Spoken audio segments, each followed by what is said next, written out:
দোস্ত ঈদে সারা দেশের বড় পর্দায় মুক্তি পেয়েছিল সাকিব খানের বরবাদ সিনেমা। ঈদের তৃতীয় সপ্তাহের মাথায় সিনেমাটি এখনো হাউসফুল যাচ্ছে। দোস্ত সাফল্যের ধারাবাহিকতা এবার বরবাদ সিনেমা নিয়ে পাওয়া গেল বিশাল একটি সুখবর। এন্ড সেকেন্ড নিউজটি থাকবে দোস্ত, গত বছর আগস্টের পর সাকিব আল হাসান আর দেশে ফিরতে পারেননি। সাকিব আল হাসান সম্প্রতি এক সাক্ষাৎকারে বলেন, 18 বছর নাকি 6 মাস, কোনটি দেখে আমাকে বিচার করবেন? তো নিউজ দুটি জানতে আশা করি ভিডিওটি সম্পূর্ণ দেখবেন। দোস্ত মুক্তির 3 সপ্তাহের মাথায় বরবাদ সিনেমার শো এখনো হাউসফুল যাচ্ছে।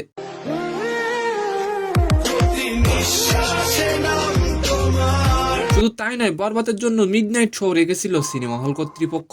এই সাফল্যের ধারাবাহিকতায় আগামী 18 এপ্রিল ও 19 এপ্রিল কানাডায় মুক্তি পেতে যাচ্ছে সাকিব খানের বরবাদ সিনেমা।